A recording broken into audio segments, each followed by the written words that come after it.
வணக்கம். Welcome to positive machine சேனலுக்கு உங்களை அன்போடு வரவேற்கிறேன். உங்கள் வாழ்க்கை தரத்தை உயர்த்தணும் அப்படின்னா அதுக்கு உங்கள் வாழ்க்கை முறையில் ஒரு சில மாற்றத்தை கொண்டு வரணும். உங்கள் வாழ்க்கை முறையை மாற்றி அமைக்கும் போது ஆட்டோமேட்டிக்காகவே உங்கள் வாழ்க்கை தரமும் உயரும். அதுக்கு நான் சொல்லக்கூடிய இந்த டிப்ஸ் எல்லாம் கொஞ்சம் ஃபாலோ பண்ணுங்கள். அதுக்கு முன்னாடி சேனலுக்கு புதுசாக இருந்தீங்க அப்படின்னா சேனலை சப்ஸ்கிரைப் பண்ணிவிட்டு பெல் பட்டனையும் அழுத்திடுங்க. மறக்காமல் ஒரு லைக்கும் போட்டுருங்க. நீங்கள் ஃபாலோ பண்ணக்கூடிய முதல் பழக்கம் உங்களுடைய நேரங்களை இயற்கையோடு செலவிடுங்க. எப்போதுமே ஆஃபீஸ் விட்டால் வீடு விட்டால் ஆஃபீஸ்னு இல்லாமல் ஒரு அறைக்குள்ளேயே முடங்கி கிடக்காம இயற்கையோடு உங்களோட நேரத்தை செலவிடுங்க. மொபைல் ஃபோனு, டிவி ரிமோட்டு இதோடலாம் உங்கள் டைம் ஸ்பெண்ட் பண்ணுறதை தவிர்த்துட்டு நேரம் ஒதுக்கி இயற்கையோடு செலவிடுங்க. நீங்கள் எவ்வளவு இயற்கையோடு நேரம் செலவிடுறீங்களோ அவ்வளவு புத்துணர்ச்சியாக மகிழ்ச்சியாக உணர்வீங்க. உங்கள் வீட்டுக்கு பக்கத்தில் இருக்கக்கூடிய பார்க்குக்கு போகலாம். மார்னிங்கு சூரிய கதிர்கள் உங்கள் மேலே படுற மாதிரி கொஞ்ச நேரமாவது இருக்கலாம். யாருமே இல்லாத அமைதியாக இருக்கக்கூடிய இடங்களுக்கு சென்று கொஞ்ச நேரமாவது அங்கே இருக்கக்கூடிய மரங்களுடைய அசைவு, பறவைகள் கத்துறது இதெல்லாம் கூட கூர்ந்து கவனித்து கேட்கலாம். உங்கள் வீட்டில் மொட்டை மாடி இருந்துச்சு அப்படின்னா நைட் டைமில் மூன் லைட்டில் படுற மாதிரி ஒரு குட்டி வாக் போங்க. ஃபேமிலியோட நிலாச்சோறு கூட சாப்பிடலாம்.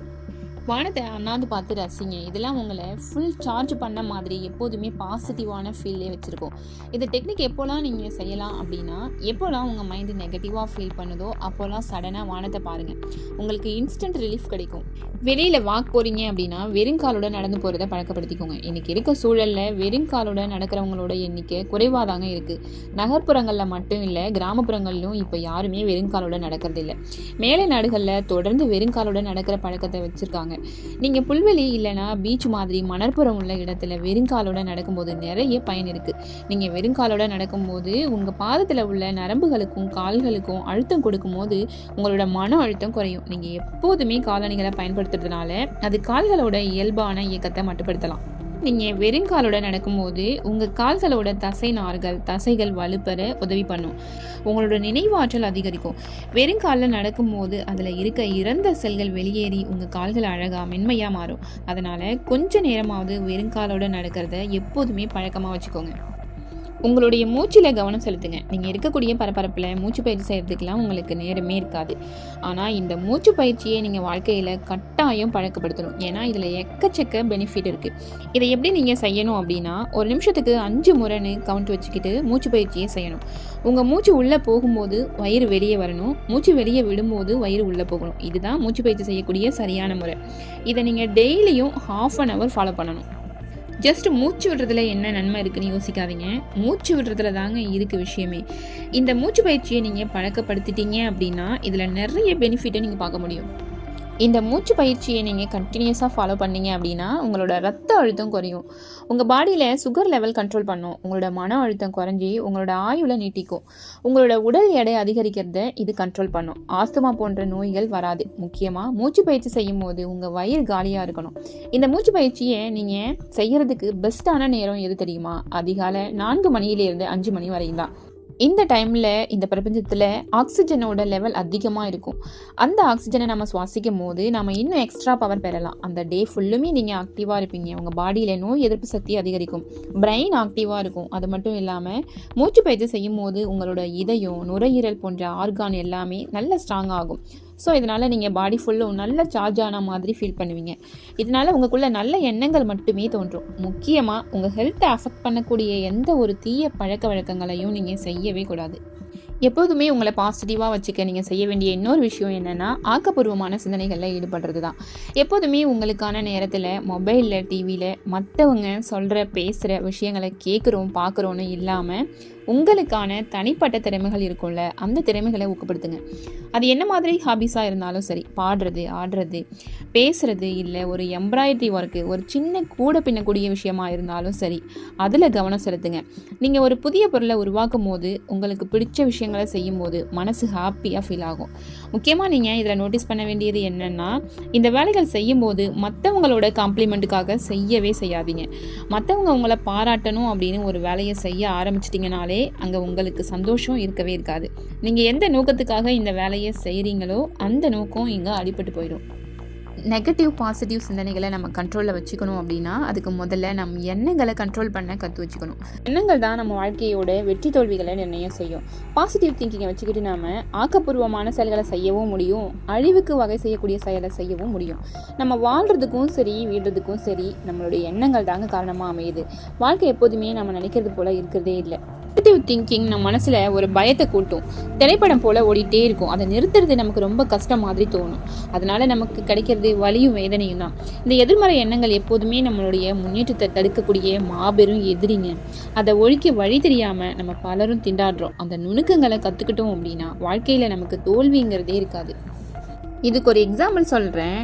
ஒரு புகழ்பெற்ற எழுத்தாளர் தன் அறையில் தனியாக துயருற்று அமர்ந்து கொண்டு தன் துயரங்களை எழுதிட்டு இருக்காரு. சென்ற ஆண்டு எனக்கு ஒரு பெரிய அறுவை சிகிச்சை, கணையத்தில் கல்லெடுக்க வேண்டிய சூழ்நிலை, நீண்ட நாள் படுக்கையிலேயே இருக்க வேண்டியிருந்தது. அதே ஆண்டு 60 வயது ஆகிவிட்டதால வேலையிலிருந்து ஓய்வு. அதே ஆண்டு என் அன்பிற்குரிய தந்தையும் காலமானாரு. அதே ஆண்டு என் மகன் ஒரு வாகன விபத்தில் மாட்டிக்கொண்டு மருத்துவ தேர்வு எழுத முடியவில்லை. வாகனமும் பெரும் சேதாரம். என்ன ஒரு மோசமான ஆண்டு என்று வருத்தத்தோடு எழுதி முடிச்சிருந்தாரு. அவருடைய மனைவி அப்போதுதான் உள்ளே வந்தார். கணவர் வருத்தத்தோடு அமர்ந்திருப்பதைக் கண்டு பின்னால் இருந்து அவர் எழுதியதை வாசித்தார். பின் மெதுவாக வெளியே போய் இன்னொரு தாளில் எதையோ எழுதி கொண்டு வந்து கணவர் எழுதிய தாளிற்கு அருகில் வைத்தார். சென்ற ஆண்டு நீண்ட நாட்களாக இருந்த வலியிலிருந்து விடுதலை பெற்றேன். 60 வயது ஆனதால் வேலையிலிருந்து ஓய்வு பெற்றதால் என் பொழுதை அமைதியாகவும் படிப்பதிலும் எழுதுவதிலும் செலவிடுகிறேன். என் தந்தை 95 வயதில் யாருக்கும் இனியும் பாரம் வேண்டாம் என்று அமைதியாக இயற்கை எழுதினார். அதே ஆண்டு என் மகன் விபத்தில் மீண்டு புது வாழ்வு கிடைத்தது. என்னுடைய வாகனம் சேதாரமானாலும் என் மகன் எந்த குறைபாடும் இல்லாமல் மீண்டு வந்தான். இந்த ஆண்டு எனக்கு நல்ல ஆண்டு என எழுதப்பட்டிருந்தது. அவர் மனைவி எழுதியதை படித்த கணவர் நன்றி பெருக்கால தன் மனைவியை அணைத்து கொண்டார். நம்மளுடைய வாழ்க்கையை வாழ தெரியறது அது ஒரு மிகப்பெரிய கலை. அதுக்கு வாழ்க்கையே நேசிக்க முதல்ல நம்ம கற்றுக்கணும். சூழ்நிலைகளை மட்டுமே இங்கே வாழ்க்கையாக ஆயிடுதா அப்படின்னு கேட்டால் இல்லை. சூழ்நிலைகளை என்னவா இருக்கிறோம் அப்படிங்கிறது தான் நம்ம வாழ்க்கையாகவே மாறுது. வறுமையான சூழ்நிலையிலும் கூட உலகத்தை நிமிர்ந்து பார்த்தான் பாரதி. கண்களை அகல திறந்து வச்சு இயற்கை அன்னை வாரி வாரி வழங்கிய இன்பங்களை அனுபவிக்க தெரிஞ்சவன் பாரதி.